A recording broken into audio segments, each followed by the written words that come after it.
Alhamdulillahi haqqa hamdih, alhamdulillahi hamdan katsiran tayyiban mubarakan fih, nahmaduhu wa nasta'inuhu wa nastaghfiruhu wa nastahdihi wa natubu ilaih, wa la na'budu illa iyyahu wa natawakkalu alaih. Allahumma fasalli wa sallim wa barik ala sayyidina wa habibina wa syafi'ina wa maulana Muhammad wa ala ali wa ala ashabihi wa dhurriyyatihi wa man tabi'ahum bi ihsanin ila yaumina hadza wa ba'di. Puji syukur kehadirat Allah Subhanahu wa taala atas limpahan karunia-Nya pada kesempatan pagi yang cerah ini. Allah menghimpun kita semua di majelis ilmu meskipun hanya secara daring, secara online. Mudah-mudahan tidak mengurangi semua keutamaan bermajelis ilmu yang dianugerahkan Allah untuk kita semua. Mudah-mudahan langkah-langkah kita pagi ini menjadi pemudah jalan kita semua menuju ke surga.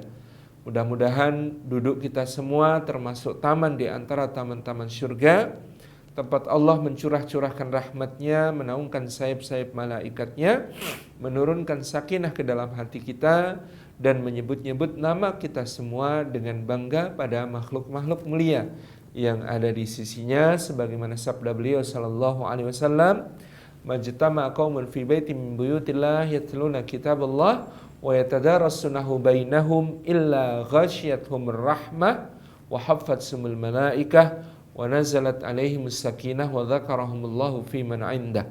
Rawahu Muslim huwa sahih. Rekan-rekan yang disayang oleh Allah Subhanahu wa taala, menjadi pemuda adalah salah satu anugerah nikmat dari Allah Subhanahu wa taala yang semestinya disyukuri betul-betul, sebab kemudaan itu tidak berulang. Sebab kemudaan itu hanya dilewati sekali dalam perjalanan hidup manusia. Sebab kemudaan itu nikmat yang tidak bisa kembali. Nah, sementara dengan kemudaan itu dia bisa melakukan banyak hal yang tidak bisa dilakukan oleh orang-orang yang sudah tua, yang sudah melewati masa-masa mudanya. Maka di dalam Al-Quranul Karim, Allah Subhanahu wa taala memberikan kepada kita satu gambaran tentang misalnya para pemuda Ashabul Kahfi. Bahkan Allah Subhanahu wa taala dan Rasulnya sallallahu alaihi wasallam mensunahkan untuk kita membaca suratul Kahfi itu setiap Jumu'ah, dan dia akan menjadi cahaya bagi kita dari Jumat ke Jumat berikutnya. Itu menunjukkan betapa kemudian mentadabburi bagaimana para pemuda ini berjuang menggunakan masa mudanya untuk tegak kepada Allah Subhanahu wa taala di hadapan kekafiran, membela kebenaran, itu ya, menyuarakan kebenaran. Ini menjadi penting. Coba kalau kita lihat di dalam suratul Kahfi, bahwasanya Allah Subhanahu wa taala memberikan kepada kita gambaran keadaan para pemuda tersebut, agar kita bisa mengambil pelajaran tentang bagaimana sekaligus bagaimana seharusnya kemudaan kita disikapi. Allah Subhanahu wa taala misalnya berfirman, a'udzubillahi minasyaitonirrajim, innahum fityatun amanu bi rabbihim wa zidnahum huda wa rabatna ala qulubihim idqamu faqalu rabbuna rabbus samawati wal ard.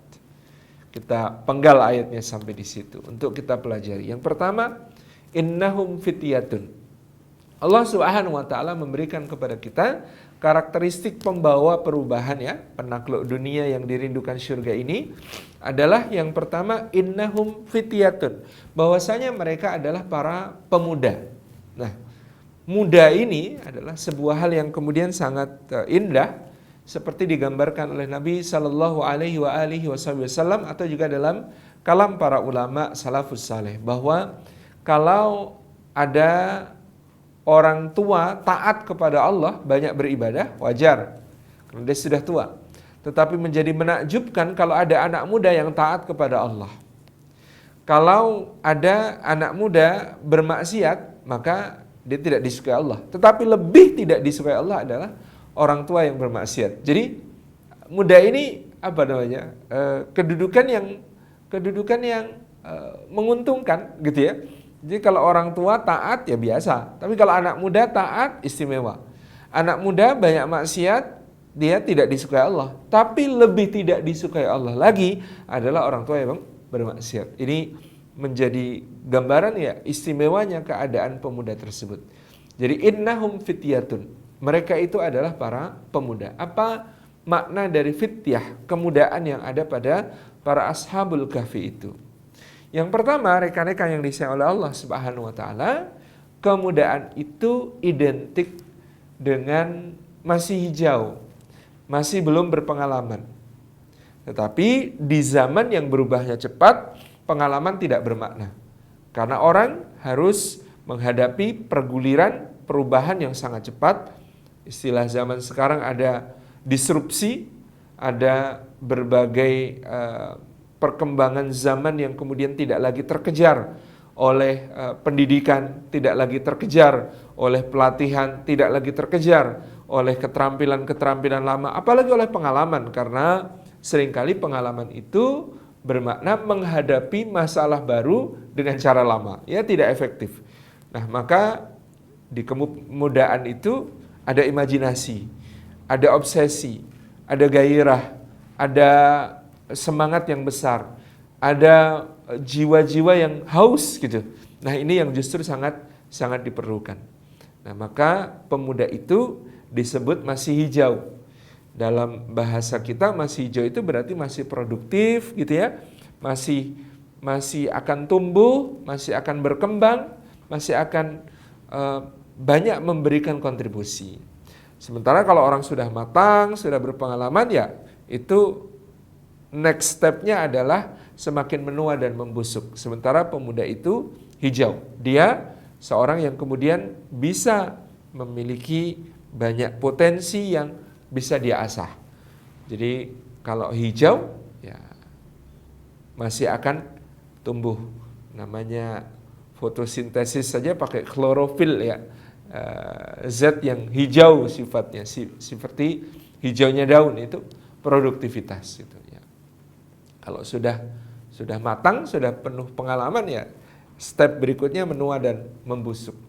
Maka kemudaan itu menjadi sesuatu yang sangat berharga, melakukan berbagai macam inovasi, breakthrough, dobrakan gitu ya. Generasi baby boomers gitu ya, generasinya mungkin Warren Buffett gitu ya, itu menjadi tokoh-tokoh yang ya ini secara dunia dianggap sukses itu pada usia 50-an. Generasi berikutnya, di generasi orang-orang seperti misalnya siapa ya, orang-orang zaman itu, ada Jeff, ada siapa, Bill Gates, ada Steve Jobs gitu ya. Itu mereka sudah kemudian maju ke usia 40-an, dianggap sebagai puncak kesuksesannya. Di generasi berikutnya gitu ya, di Larry Page, Sergey Brin, sudah usia 30-an. Siapa, Mark Zuckerberg gitu ya, itu ada usia 30-an. Di generasi berikutnya gitu ya, itu sudah bahkan ada yang di usia 20-an. Jadi proses untuk menghadapi perubahan zaman yang luar biasa ya, yang kita saksikan sekarang, ya sangat berbeda generasinya antara generasi saya misalnya dengan generasi Anda sekalian. Dulu di zaman bapak saya masih muda, itu lulusan SMA istimewa. Ketika lulusan SMA istimewa, maka dia menjadi rebutan di berbagai lapangan pekerjaan. Tapi tidak berapa lama kemudian lulusan SMA menjadi sangat banyak, tidak lagi istimewa. Maka yang D3 gitu ya, dulu ada BA, ada BCHK, Baccalaureate Hukum, ada BSc, Baccalaureate Sains, ada gelar-gelar yang menunjukkan diploma, strata diploma gitu ya, itu dihargai. Yang SMA mulai harus lebih berjuang keras untuk mendapatkan lapangan kerja. Di generasi berikutnya D3 tidak cukup, harus S1 gitu. S1 harus sarjana. Di generasi berikutnya gitu ya, generasi kita sekarang bahkan sarjana saja tidak cukup. Mencetak sarjana itu sama dengan menambah pengangguran intelektual baru gitu ya. Artinya yang dulu bisa dikejar dengan pendidikan, sekarang tidak lagi. Dahulu keterampilan itu juga memegang peranan penting, ya. Bisa melakukan ini, bisa melakukan itu. Ini begitu banyak lapangan pekerjaan sudah diambil alih oleh robot dan artificial intelligence, gitu ya. Zaman saya kecil, petugas penjaga pintu tol itu salah satu pekerjaan yang muncul di berbagai iklan, gitu ya. Tetapi sekarang tidak ada lagi penjaga pintu tol. Ada begitu banyak pekerjaan yang waktu saya masih kecil masih eksis, tapi sekarang sudah tidak lagi. Jadi perubahan dunia hari ini sangat cepat, luar biasa. Maka yang dibutuhkan adalah kemudahan dalam arti kecepatan untuk melakukan adaptasi, berinovasi, berkreasi, gitu ya. Nah, itulah kemudahan yang hijau tadi, yang siap untuk kemudian menyesuaikan diri dengan perkembangan zaman yang sangat cepat. Oleh karena itulah kemudahan selalu berarti breakthrough tadi, terobosan.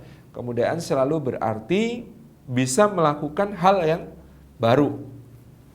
Kalau kita melihat misalnya bagaimana Muhammad Al-Fatih membuka Konstantinopel, satu nubuat yang sudah disampaikan Rasulullah SAW 8 abad sebelumnya. Ini kan satu breakthrough. Dan ketika Al-Fatih membuka Konstantinopel, usianya sangat muda, 21 tahun. Nah, kita tahu dia breakthrough. Dia melakukan hal-hal baru yang tidak dilakukan oleh para pendahulunya. Dia menginisiasi meriam raksasa karena dia tahu dinding kota Konstantinopel yang tidak tertembus selama lebih dari 1000 tahun itu hanya bisa dikalahkan dengan teknologi. Maka dia melakukan terobosan dengan membuat meriam-meriam besar yang begitu detail, diukur untuk bisa menjebol benteng kota Konstantinopel. Ya, inovasi yang luar biasa di dunia peperangan saat itu yang akan mengubah sejarah selanjutnya. Penggunaan meriam-meriam besar ini. Yang kedua, bagaimana keberanian untuk breakthrough. Selain inovasi, ada satu terobosan yang kemudian mungkin tidak terfikirkan oleh generasi sebelumnya. Yaitu ketika kemudian Selat Bosforus, gitu ya, itu dibentengi oleh Kekaisaran Bizantin dengan rantai yang membuat kapal-kapal Angkatan Laut Utsmani tidak bisa masuk, gitu ya. Ini salah satu faktor yang sangat kuat yang membuat Konstantinopel bisa bertahan sekian lama adalah bagaimana perairannya dijaga dengan begitu ketat dan tidak mudah bagi kapal-kapal untuk keluar masuk tanpa kontrol, seizin kontrol dari Kekaisaran. Dan ini yang di breakthrough lagi. Bagaimana kemudian Muhammad Al-Fatih menarik kapal-kapal yang hendak digunakannya untuk mengepung Konstantinopel itu melalui daratan, dilintaskan ke perbukitan untuk masuk ke perairan yang sudah tidak terbentengi oleh rantai, gitu ya. Jadi rantai tadi digunakan untuk menghadang, tapi ternyata Angkatan Laut Utsmani kapalnya ditarik melalui daratan untuk masuk ke satu perairan yang sudah bebas dari halangan rantai. Ini juga satu inovasi dan breakthrough yang luar biasa. Jadi kemudahan itu ya salah satu maknanya adalah keberanian untuk berinovasi, keberanian untuk menghadapi masalah baru ya dengan cara baru atau bahkan menghadapi masalah lama dengan cara-cara baru yang belum terfikirkan sebelumnya. Ini yang kita lihat pada seorang Al-Fatih.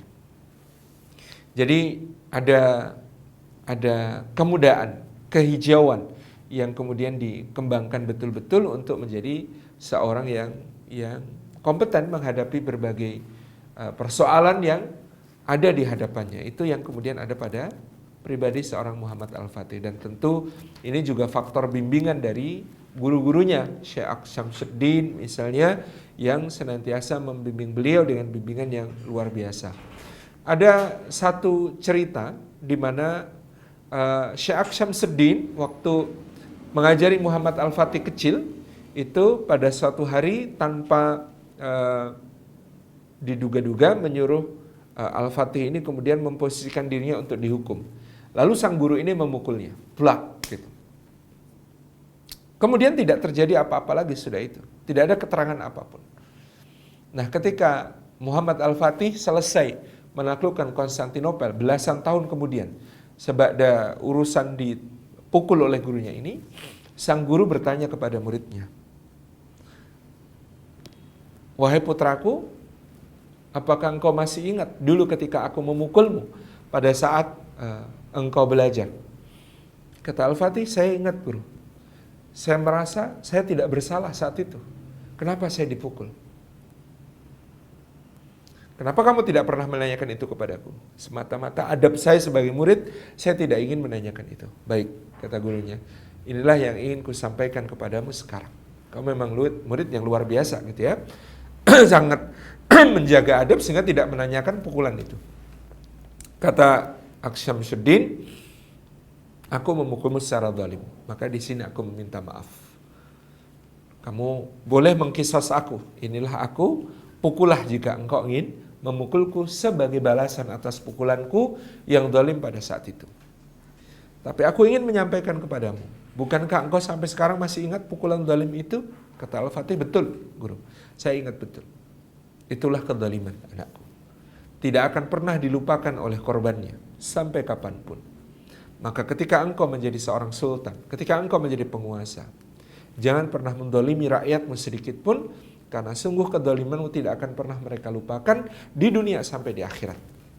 Bahkan kedolimanmu akan menjadi pembuka pintu-pintu doa yang mustajabah untuk mereka." Nah, ini menjadi pelajaran yang sangat luar biasa kemudian diingat oleh Muhammad Al-Fatih, sehingga beliau betul-betul terkesan dengan apa yang disampaikan oleh gurunya. Satu pelajaran yang sangat penting, yaitu jangan pernah berbuat zalim, karena kezaliman tidak pernah dilupakan oleh korbannya sama sekali.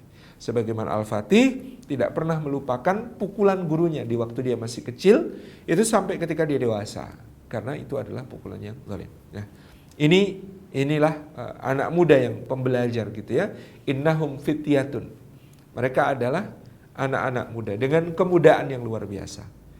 Nah, yang luar biasa lagi bagi anak-anak muda ini memiliki satu keutamaan ya, selain mereka adalah innahum fityatun, dengan kemudaannya, dengan breakthrough-nya, dengan semangat untuk membuat terobosan, dengan inovasi, dengan kreasinya, dengan memikirkan hal-hal baru, dengan melihat dari sudut pandang yang lain, dengan tantangan yang terus-menerus yang memancing akal mereka, perasaan mereka, gitu ya, karya mereka untuk terus berkontribusi. Ya, anak muda itu ya istimewa ketika kemudian Allah Subhanahu wa taala berikan kepada mereka keadaan terbimbing, keadaan rusyd, gitu ya. Seperti kalau dalam Al-Qur'anul Karim Allah Subhanahu wa taala mengatakan tentang Nabi Ibrahim alaihissalam, "Walaqad atayna Ibrahim rusydahu." Kami memberikan kepada Ibrahim, menganugerahkan kepada Ibrahim rusyd, kelurusan hati.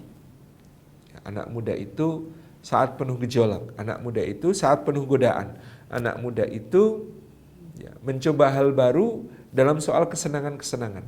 Tetapi yang terbimbing tentu lebih istimewa lagi, yang kemudian mengisi masa mudanya dengan amal-amal yang produktif, kontribusi-kontribusi yang positif, tentu sesuatu yang istimewa. Maka itu innahum fityatun.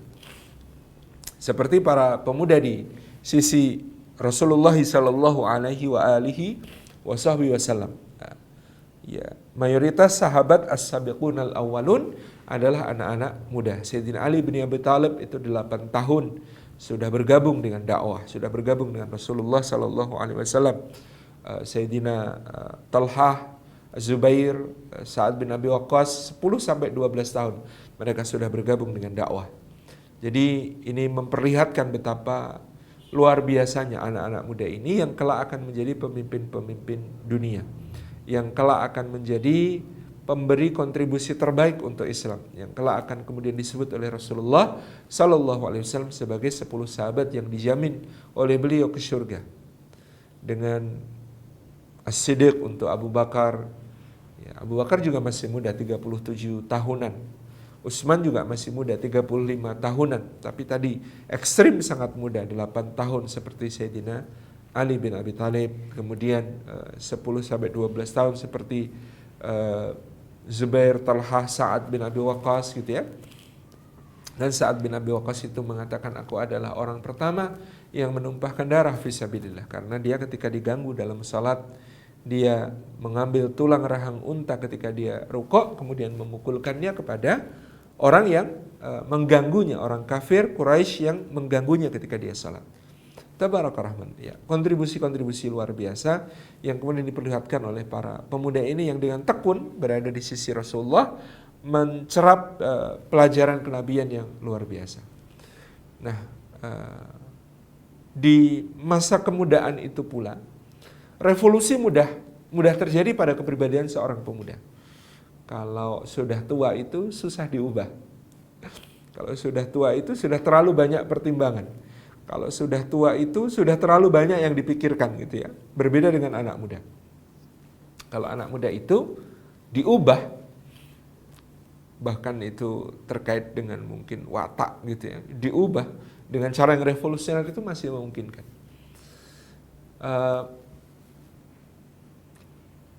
Ada kitab biografi tentang seorang anak muda abad pertengahan.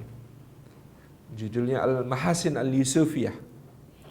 Di dalam buku biografi ini yang ditulis oleh orang yang hidup sezaman dengan tokohnya, itu digambarkan ada seorang anak muda namanya Yusuf bin Ayyub yang pada masa mudanya sangat manja, anak yang flamboyan, mengagumi bunga-bunga, sukanya nulis syair, romantis gitu ya, berkuda ke berbagai tempat yang bagus untuk melihat pemandangan yang indah, lalu membuat puisi gitu ya.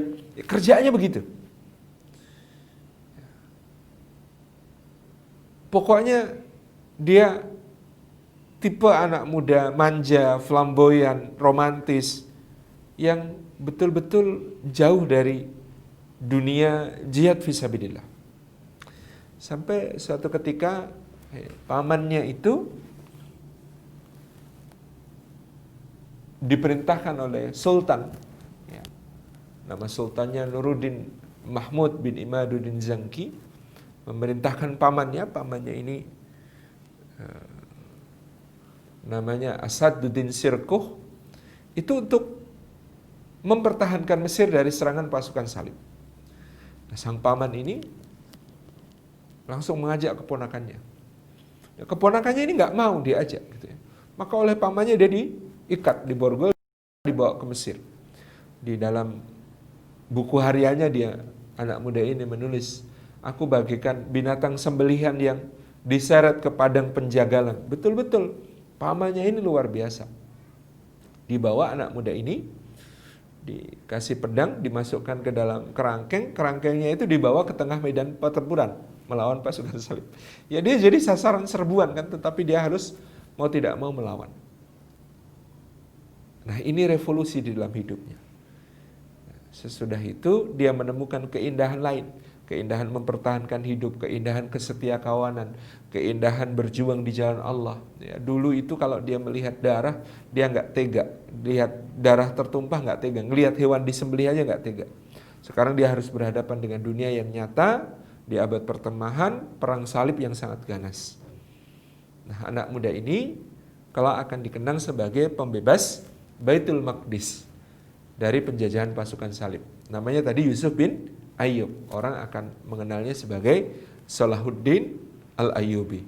Jadi masa lalunya itu begitu.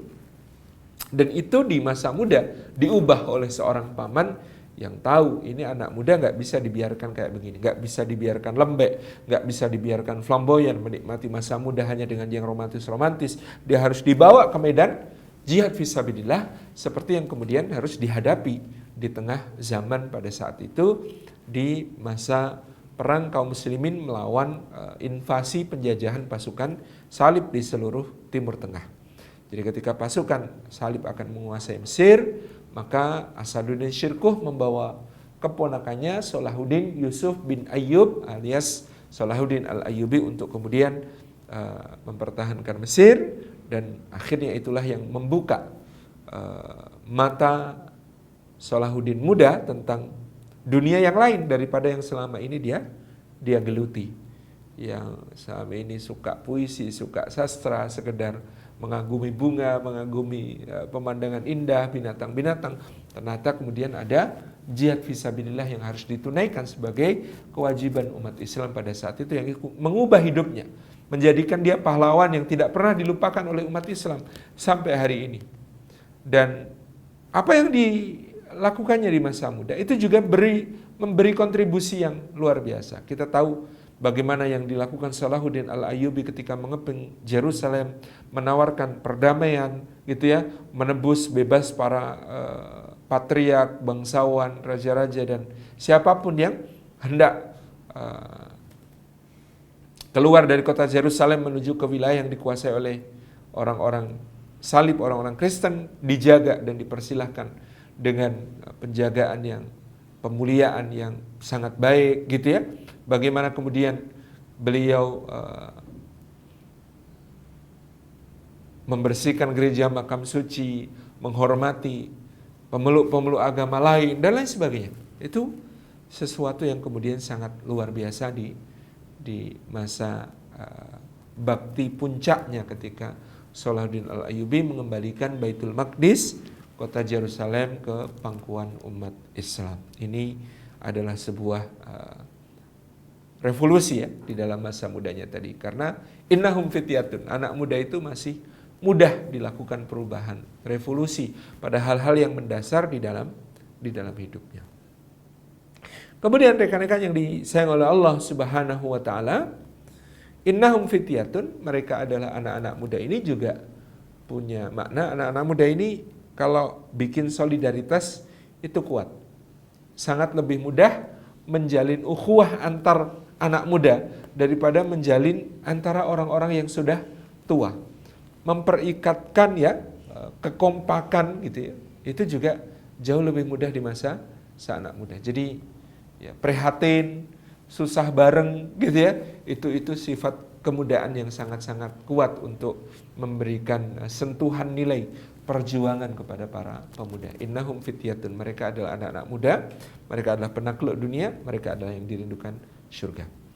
Nah, kualifikasi berikutnya yang ditunjukkan oleh Allah Subhanahu wa taala tentang para ashabul kahfi ini kalau kita mau belajar adalah amanu bi rabbihim. Mereka orang-orang yang beriman kepada Allah Subhanahu wa taala. Tadi kita sudah sebut istimewanya kemudaan, maka menjadi lebih istimewa lagi kalau mereka adalah orang-orang yang beriman kepada Allah Subhanahu wa taala.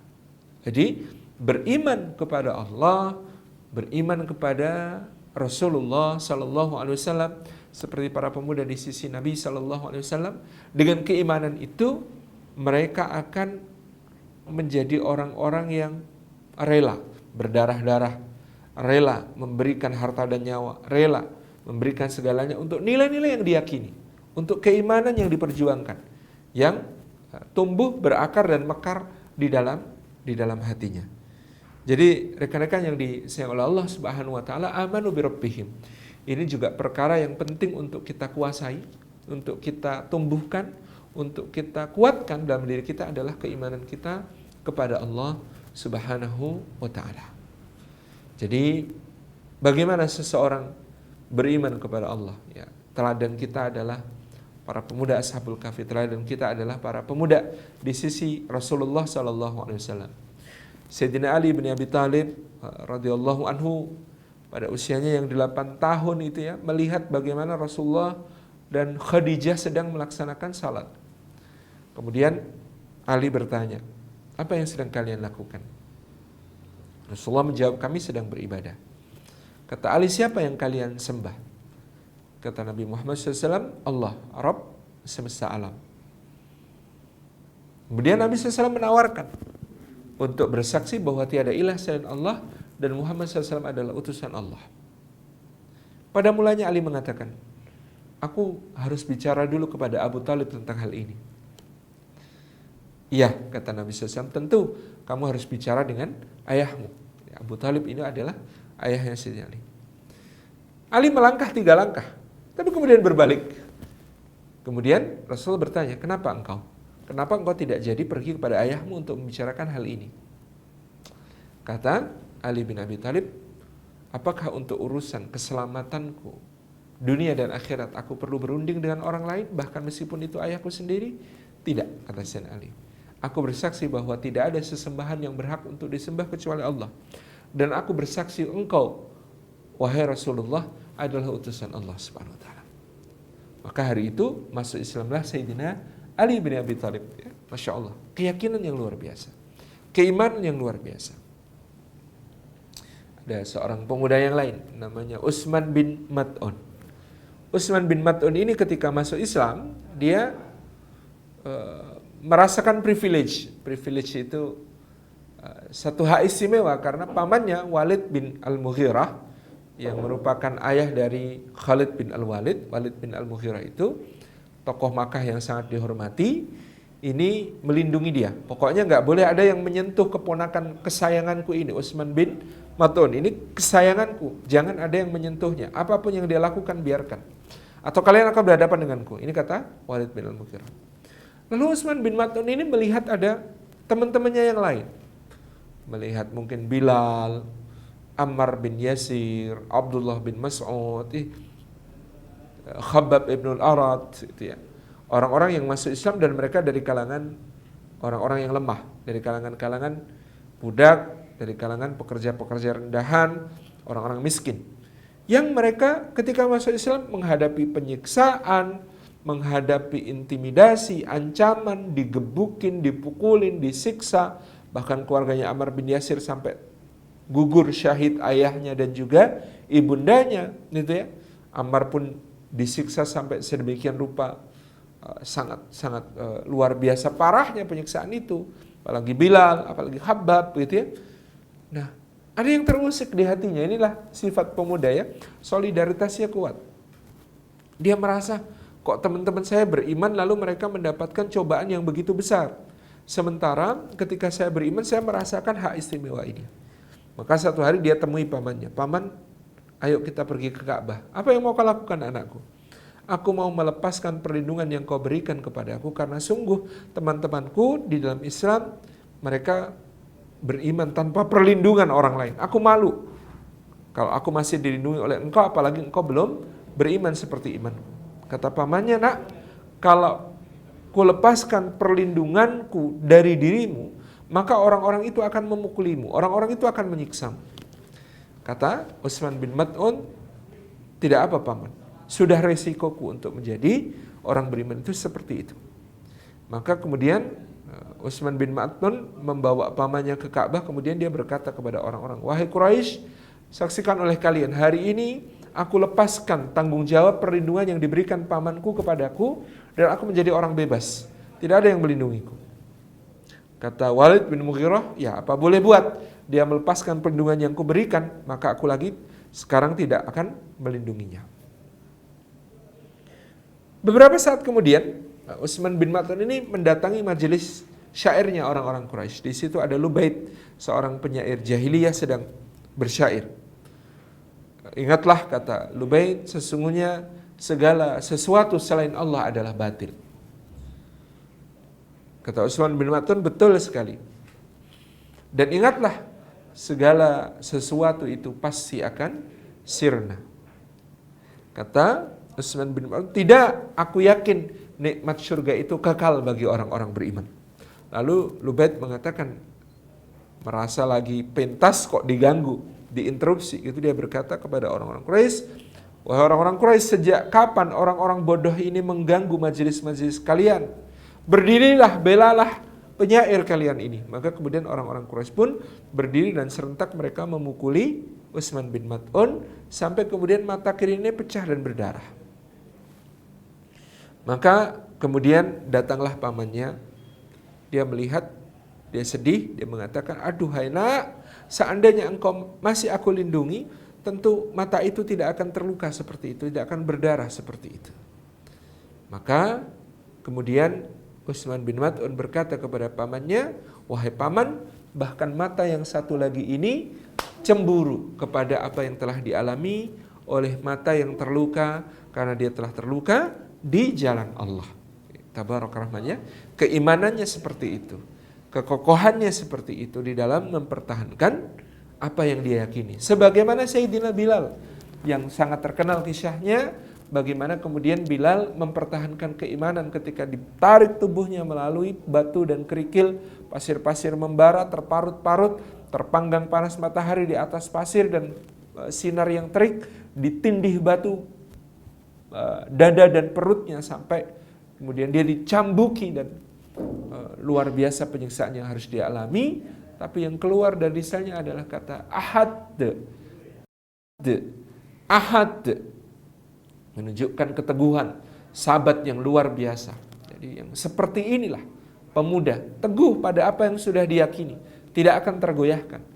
Bahkan kalau teman-teman baca buku Al-Manhaj Al-Haraqi li Siratin Nabawiyah karya Syekh Munir Muhammad Al-Ghadban, di sana disebutkan betapa Bilal itu saking kuatnya keyakinannya, sebenarnya dia ingin membaca suratul Ikhlas, Qul huwallahu ahad, Allahus samad, lam yalid wa lam yulad wa lam yakul lahu kufuwan ahad. Tetapi ketika disiksa itu, Bilal belum hafal suratul Ikhlas. Dia hanya ingat satu kata yang dia yakini betul-betul di suratul Ikhlas, bahwa Allah itu Maha Esa. Maka dia mengatakan ahad, ahad, ahad, untuk menunjukkan keyakinan yang luar biasa bahwa Allah Maha Esa. Tidak akan dia persekutukan dengan berhala-berhala milik orang-orang Quraisy. Tidak akan dia persekutukan dengan dewa-dewa yang disembah oleh kaum-kaum lain. Dia yakin, dia beriman hanya Allah sesembahan yang berhak diibadahi. Ini kekuatan keimanan yang luar biasa. Sama seperti yang kemudian dialami oleh Sayyidina Ali bin Abi Thalib. Bayangkan pada saat Rasulullah Sallallahu Alaihi Wasallam akan berhijrah menuju ke Yathrib, menuju ke Madinatul Munawwarah bersama Abu Bakar As-Siddiq.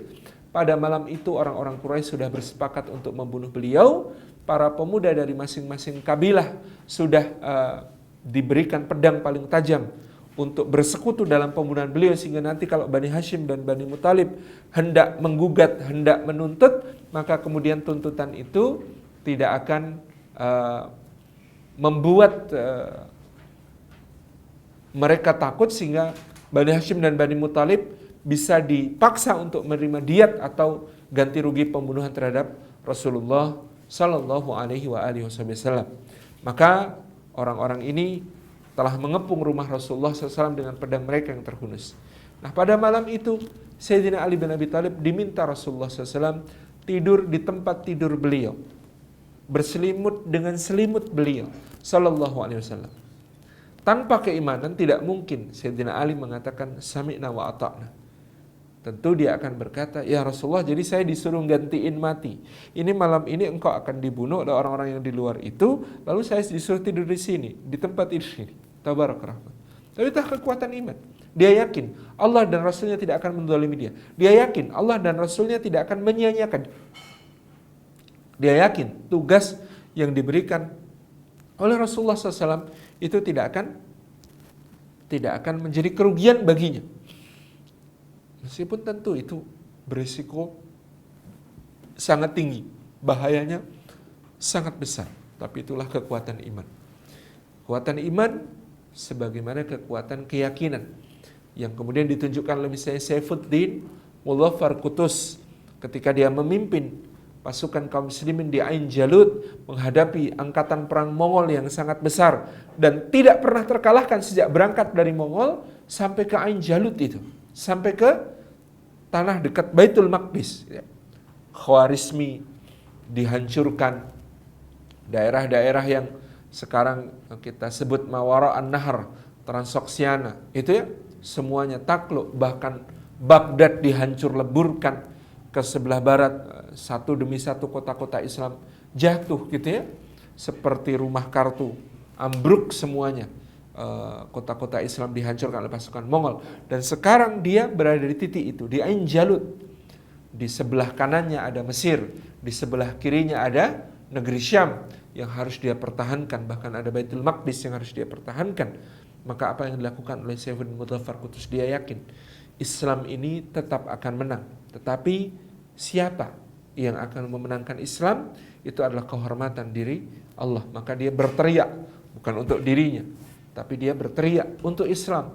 Maka terkenal dengan seruannya, wa Islamah, duhai Islam, duhai Islam, gitu ya. Ini yang kemudian dia teriakkan di pertempuran Ain Jalut yang kemudian menjadi titik balik pasukan Mongol yang semula tidak terkalahkan ketika menyerbu ke arah barat, tiba-tiba terpukul di Ain Jalut dan akhirnya mereka didesak untuk mundur dan terus mundur sampai ke timur. Ini adalah kisah luar biasa dari pertempuran Ain Jalut yang dimenangkan oleh kaum muslimin dengan keyakinan seruan wa Islamah, duhai Islam. Nah, teman-teman yang disayang oleh Allah Subhanahu wa taala, amanu bi rabbihim. Iman kepada Allah ini menjadi poin istimewa kedua. Innahum fityatun, muda itu istimewa, amanu bi rabbihim, mereka lebih istimewa lagi dengan keimanannya. Wa zidnahum huda, dan kami tambahkan kepada mereka petunjuk. Orang yang beriman dan memenuhi hak-hak keimanan itu, maka Allah Subhanahu wa taala akan tambahkan petunjuk kepada mereka untuk melakukan aksi-aksi selanjutnya, amal-amal selanjutnya, kerja-kerja selanjutnya, kontribusi-kontribusi selanjutnya. Di mana Allah Subhanahu wa taala juga berfirman, a'udzubillahi minasyaitonirrajim, walladzina jahadu fina lanahdiyannahum subulana. Dan orang-orang yang jahadu fina, berjuang bersungguh-sungguh mengerahkan kemampuan untuk memenuhi hak-hak, memenuhi kebenaran, membela apa-apa yang kemudian kami amanahkan kepada mereka, lanahdiyannahum subulana, kata Allah pasti akan kami tunjukkan kepada mereka jalan kami, sabil, subul, jalan-jalan kami. Jadi sesungguhnya kalau kita mau bergerak, Allah akan tunjukkan jalan berikutnya. Orang yang sudah mengambil satu amal, Allah akan bukakan pintu amal berikutnya. Orang yang sudah take action, Allah akan berikan inspirasi untuk melakukan action berikutnya. Ini yang disebut sebagai al-harakatul barakah. Al-harakah itu al-barakah. Ya, gerak itu adalah keberkahan. Karena setiap kita bergerak, Allah membukakan jalan untuk bergerak berikutnya. Setiap seseorang berkontribusi, Allah bukakan pintu lain untuk berkontribusi dan kuatkan dia untuk berkontribusi. Kalau orang sudah kemudian melakukan aksi, ya, maka peluang-peluang untuk melakukan aksi selanjutnya pasti akan terbuka bagi dirinya. Ini sudah kaidah bahwa ladzina jahadu fina lanahdiyannahum subulana. Orang-orang yang sungguh-sungguh, yang berjuang di jalan kami, maka Allah akan tunjukkan kepadanya jalan untuk berjuang lebih jauh, untuk bergerak lebih leluasa, untuk memberikan kontribusi yang lebih besar. Umar bin Abdul Aziz rahimahullah ta'ala hidup di tengah daulah Bani Umayyah yang pada saat itu dalam keadaan banyak mendolimi kaum muslimin di berbagai wilayah. Lalu dia berdoa kepada Allah, ya Allah, aku sangat ingin melayani nabimu di Madinatul Munawwarah, menjadi contoh kota Madinah ini untuk menegakkan keadilan di tengah-tengah Bani Umayyah. Maka Allah bukakan pintu untuknya. Dia dijadikan sebagai wali kota Madinah. Dia menjadi wali kota Madinah, dia berkhidmah untuk kota Madinah. Kota Madinah dalam istilah sekarang menjadi kota terbaik di seluruh daulah Bani Umayyah ketika itu dalam administrasinya, pemerintahannya, keadilan yang ditegakkannya, dan pencegahan terhadap kezaliman-kezalimannya. Ini yang kemudian ditegakkan oleh seorang Umar bin Abdul Aziz. Kemudian setelah itu dia merasakan ternyata menjadi wali kota Madinah tidak cukup. Dia melihat bagaimana seorang raja muda Irak, namanya Al-Hajjaj bin Yusuf As-Saqafi. Al-Hajjaj bin Yusuf ini merajalela dengan kezalimannya. Dia hanya bisa mengajukan petisi kepada khalifah, waktu itu adalah kakak iparnya Al-Walid bin Abdul Malik, bahwa kalau hajat berhaji dia nggak boleh lewat kota saya, lewat kota Madinah. Walid akhirnya kemudian di akhir setelah kemudian mempertimbangkan berbagai hal, ini memecat Umar bin Abdul Aziz dari kedudukannya sebagai wali kota Madinah. Maka Umar bin Aziz berdoa kepada Allah, ya Allah, sesungguhnya ternyata tidak cukup untuk menegakkan keadilan di kota Rasulullah SAW saja, tetapi harus menegakkan keadilan itu di seluruh negeri. Maka kemudian Allah menjadikannya sebagai penasihatnya khalifah berikutnya, yaitu Khalifah Sulaiman bin Abdul Malik. Jadilah dia penasihat Sulaiman. Nah, dengan nasihat-nasihatnya Sulaiman memperbaiki berbagai keadaan di kalangan Daulah Bani Umayyah. Tapi ternyata itu pun tidak cukup, sehingga akhirnya seba'da Sulaiman tidak mengangkat putra-putranya menjadi khalifah sepeninggalnya, tapi bahkan memberi wasiat atas nasihat Raja bin Haywah untuk mengangkat Umar bin Abdul Aziz menjadi khalifah berikutnya. Maka Allah memberikan lapangan yang lebih luas bagi Umar bin Abdul Aziz untuk berkarya, memberikan kontribusi, menjadi khalifah. Dan meskipun hanya 2,5 tahun, dia berhasil mewujudkan semua hal yang dicita-citakannya untuk memperbaiki keadaan masyarakat. Di zaman Umar bin Abdul Aziz, keberkahan turun dari Allah. Di masa Umar bin Abdul Aziz, domba-domba tidak dimakan oleh serigala gitu, bahkan serigala menjadi seakan-akan anjing penjaga gembala.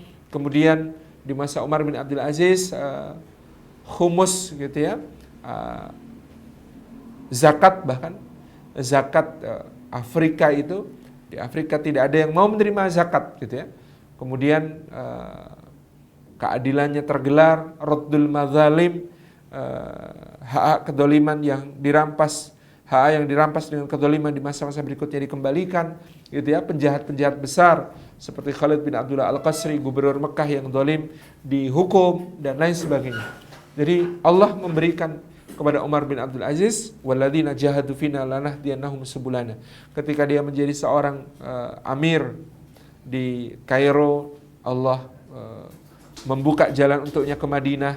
Ketika dia menjadi wali kota Madinah, Allah membuka jalannya untuk memberi nasihat-nasihat kepada khalifah.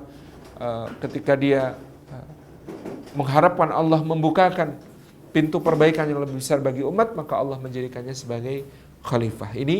Ini walladzina jahadu fina lanahdiyannahum subulana. Ya, wazidnahum huda. Kami tambahkan kepada mereka petunjuk kami. Warabatna ala qulubihim, dan para pemuda yang menaklukkan dunia dan merindukan surga itu tidak boleh sendirian. Mereka seperti kata Allah, warabatna ala qulubihim, hatinya diikat, hatinya dipersatukan di dalam satu amal jama'i, di dalam satu kerja bersama, dalam satu kerja yang terkoordinasi untuk melakukan perubahan-perubahan, untuk memberi kontribusi-kontribusi yang positif bagi umat yang ada di sekitarnya. Jadi ukhuwah ini, anak muda ini lebih mudah untuk menjalin ukhuwah. Jadilah perekat, jadilah yang merangkul, jadilah yang menyambungkan, jadilah yang senantiasa merasa bahwa we are smarter than me, we are smarter than me. Kita itu lebih pintar daripada aku. Kita bersama itu lebih kuat daripada sendirian, gitu ya. Berbagai anak muda dari mungkin bakatnya beda, kecenderungannya beda, hobinya beda, gitu ya. Keterampilannya berbeda, tapi mereka bekerja bersama-sama, itu mereka menjadi satu tim yang akan mengubah dunia, satu tim yang akan menggerakkan perubahan yang sangat besar.